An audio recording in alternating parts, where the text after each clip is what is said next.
सत्संग का अलग होकर हम तो किस प्रसाद पर जाएंगे बताना। आज जो सत्संग से लग कर रहेंगे तो दादू साहब कहते हैं कि वो काल के प्रहार से बच जाए, मतलब वो मोक्ष को प्राप्त करे, काल की सीमा को पार कर जाए, मोक्ष को प्राप्त करे, भगवान को ही प्राप्त करे, भगवान को ही प्राप्त करे। तो इस तरह से सत्संग की महिमा बढ़ती है।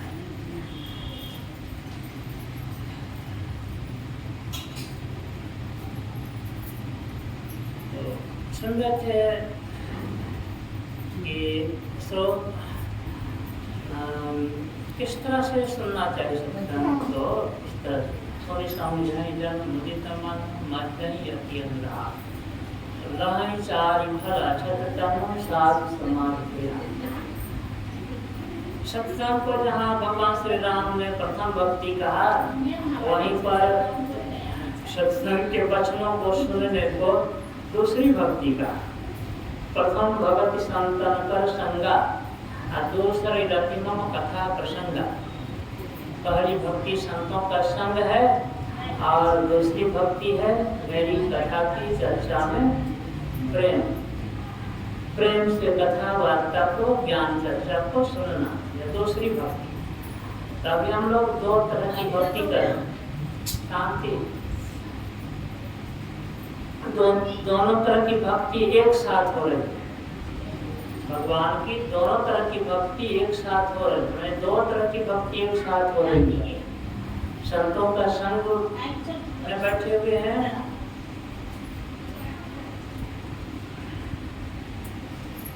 बैठे तो हमें संतों के संग में सत्संग में, लेकिन सुन नहीं रहे, इतने बीच बीच में बात हो रही, तो क्या हुआ? गोस्वामी जी से किसी ने पूछा कि सत्संग तो करते हैं, राम क्यों नहीं लगता है? तो गोस्वामी जी उत्तर देते हैं, मन तो रमे संसार में तन साधन के संग, तुलसी आदि विजोग के नहीं लागा हरिरंग। शरीर से तो साधु संग में बैठे हैं, संतों के संग में बैठे हैं, मन वही घरेलू बात में फंसा हुआ है। सत्संग में बैठ करके भी कुछ बाहर की बात ले आते हैं, बीच में चर्चा कर देते हैं, तो रंग कैसे लगेगा? सत्संग का रंग कैसे लगेगा?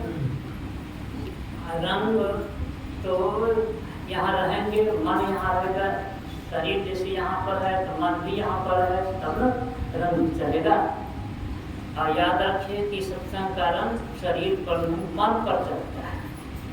मज्जन फल देखिए तत्काला पाप हो पकम बड़ा।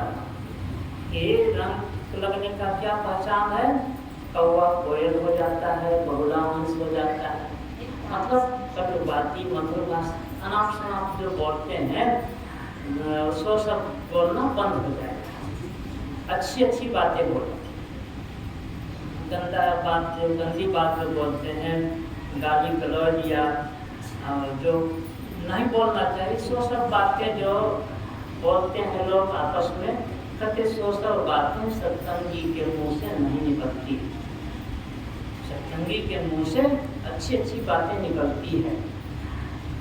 तो यही रंग लगना, मन बदल जाता है।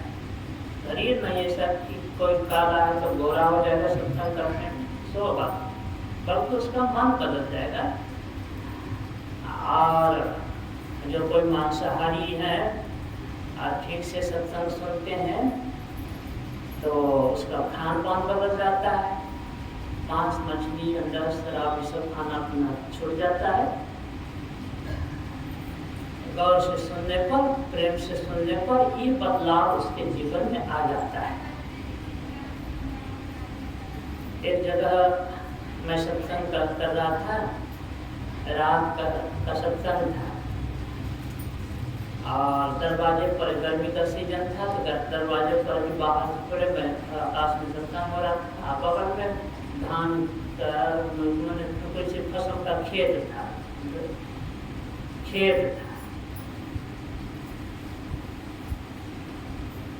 तो ध्यान लगाया हुआ था। तो एक आदमी बैठा हुआ था और सत्संग के क्रम में संत कबीर साहब की वाणी याद आ गई, तो उसी वाणी को बोलकर मैं व्याख्या करने लगा। वह वाणी है कि भांग तमाकू छोतरा अफूयों और शराब का कबीर इनको तजे तब पावे दीदा। कबीर साहब कहते हैं कि भांग, तंबाकू मन खैनी, अफीम और शराब, ये चारों चीजें जो है बहुत गंदी चीज है, इतना पवित्र चीज है कि जिसको छूने में भी दोष लगता है, जिसको छूने में दोष लगता है। तो मैं कह रहा था कि जिस चीज को कबीर साहब छूने में दोष मानते हैं, तो उसको खाने या पीने में कितना दोष लगेगा। जिस चीज को छूने से के लिए कबीर साहब मना करते हैं कि छुओगे तभी दोष लगेगा, और उसको खाने में, मुंह में रखने में कितना दोष लगे। तो ये बात कोई एक आदमी सुन लिया, तो खैनी खाते थे। उस समय में आप इधर जाते आते भी थे और खैनी भी खाना में छूटा था उनका।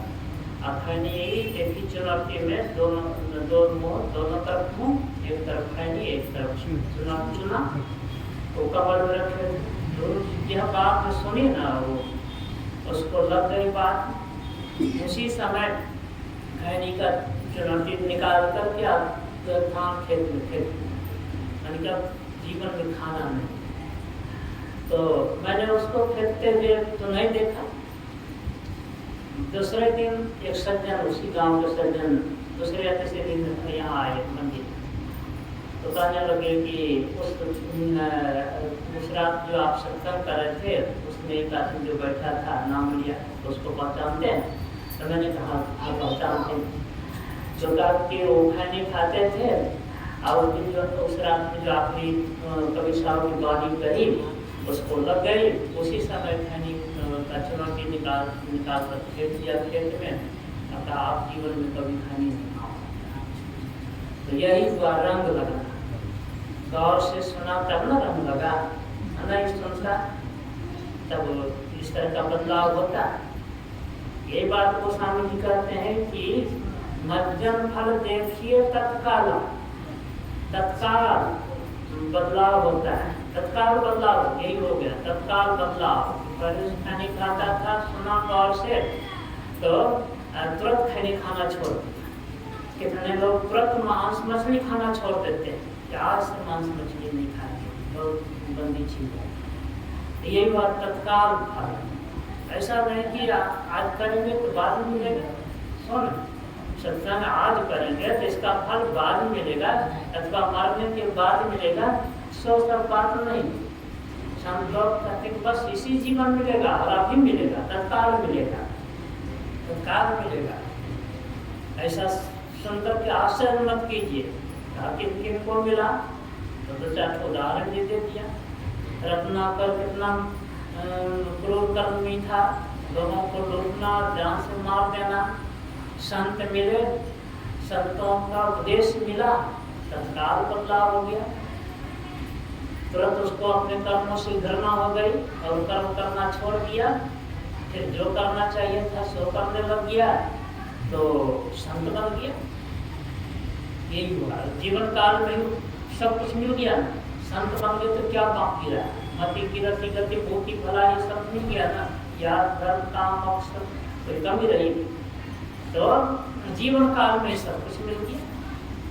मन से सत्संग किया तो सत्संग का रंग मन पर लगता है, तन पर नहीं, मन पर लगता है।